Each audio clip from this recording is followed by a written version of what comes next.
compromise between those two positions, right? Between wanting to do something on this and wanting to not do something on this. If our problem is that you want me to regulate differently, we can talk about that.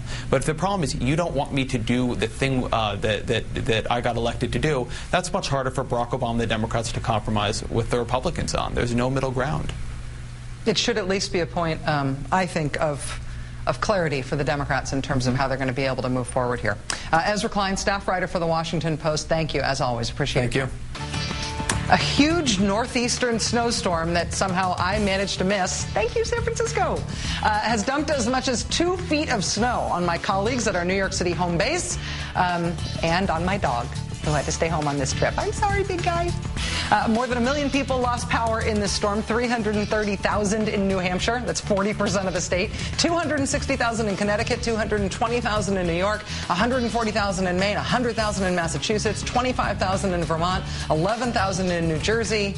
So once again, the most powerful nation in the world has such decrepit, fragile infrastructure that we are stunned into helplessness and are shivering in the dark because it snowed in the winter, like it does every single year. USA. USA. There is something very big and very disturbing going on at the Defense Department right now. The part of the Defense Department that is in charge of trying to figure out how to shoot down missiles is called the Missile Defense Agency. And the Missile Defense Agency has a new logo. And this logo is a scary, dangerous, bad for America logo. I know about this scary logo because the guy who employs James O'Keefe, the arrested dirty trickster from Mary Landrieu's office, he has the scoop on his website in an article that's bylined by Frank Gaffney. Mr. Gaffney helpfully points out what you might not have noticed about the new logo, which is that it, quote, appears ominously to reflect a morphing of the Islamic crescent and star with the Obama campaign logo.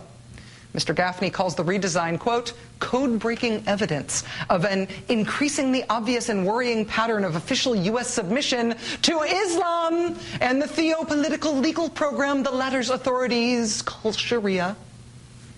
But the president's secret submission to Islam is not the only really scary thing symbolically revealed in the new Missile Defense Agency logo. The Washington Times notes also that the new logo bears an uncanny resemblance to the logo for the Iranian Space Agency. Oh my God.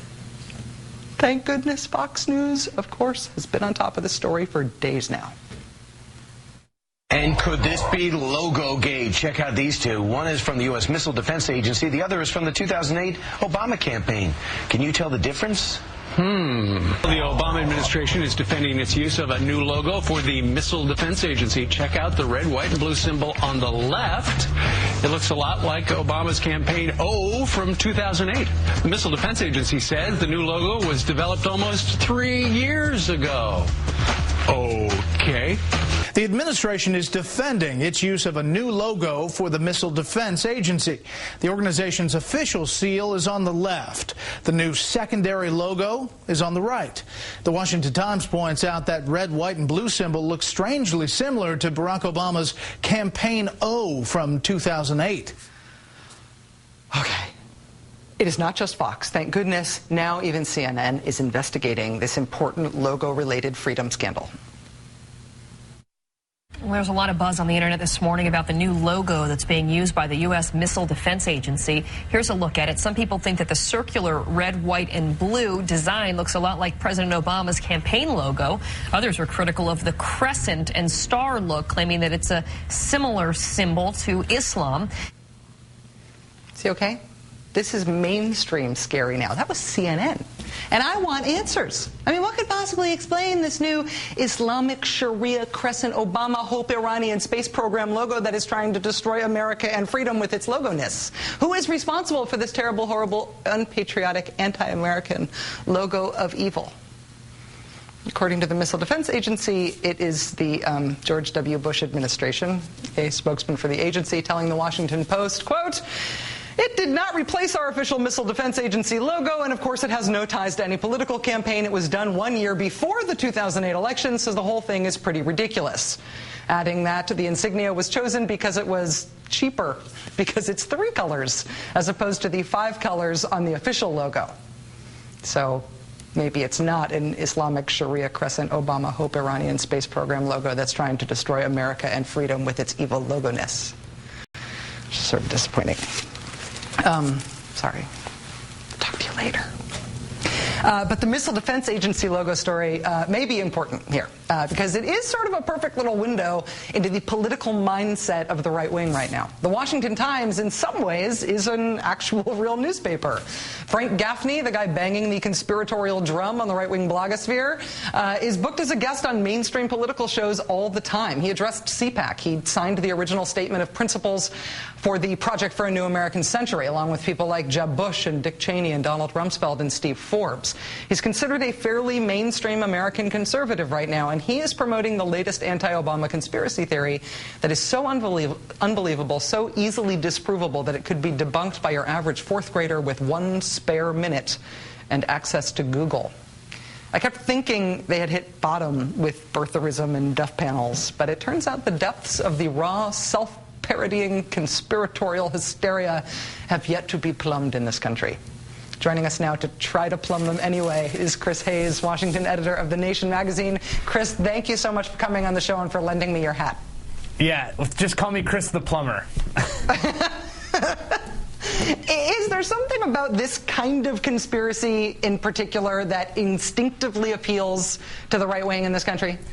Yeah, this is actually a backbone of sort of right-wing populist conspiracy theorizing all the way back. I mean, the main propagator of this kind of thinking is the John Birch Society, which, remember, was expelled from the conservative movement and has now been welcomed back with open arms. Dave Weigel has done a lot of reporting on this. But there's this narrative of the stabbed-in-the-back narrative in which America faces this kind of internal enemies that have infiltrated the power of the state and are attempting to bring it down. I'm sorry I'm laughing as I'm saying this because presumably they would direct their forces at something more important than the logo at an obscure agency.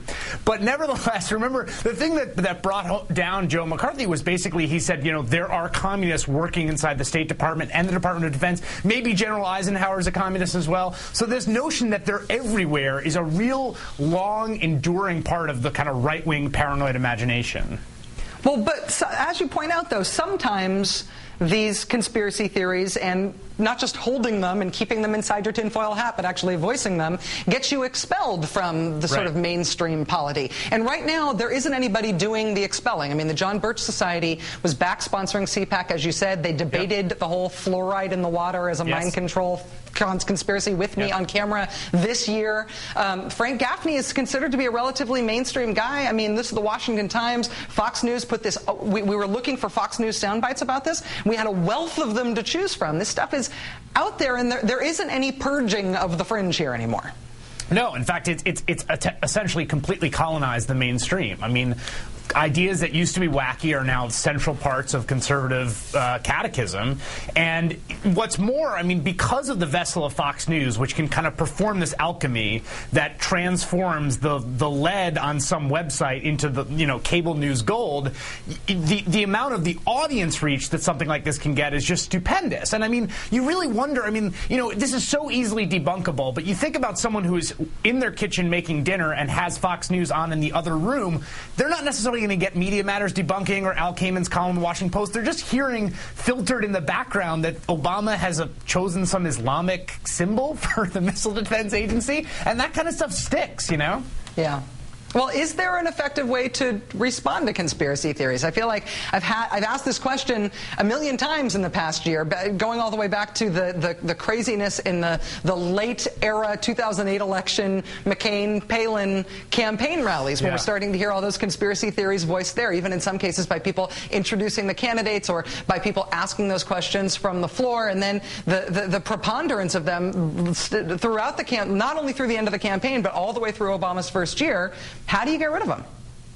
Well, I mean, first of all, you need to debunk them factually, right? So you go to the person who's at Missile Defense Agency who tells you it was developed in 2007, and you run that. But that's not enough. I mean, you'd like to think that when, as John Stuart Mill said, when truth wrestles with falsehood, that truth will win. But in these cases, I think you need to keep banging on about it. The problem is the more you bang on about it, the more that stupid logo gets floated around, the more that, you know, and there's a lot of cognitive research about this, that when you try to debunk this stuff, the underlying premise, ends up in people's heads.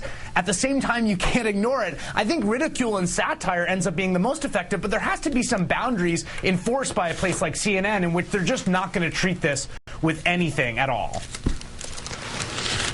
I'm with you, Chris. And I feel protected, at least, from these transmissions as long as I have adequate equipment. I was disappointed when you took it off, and I was hoping that you were going to do the interview in it, so I'm happy to see it back. In my mind, I did. Chris Hayes, Washington editor of The Nation, and as always, a very good sport. Thanks for joining us, Chris. Have a good weekend. Thank you. Enjoy California. Will do.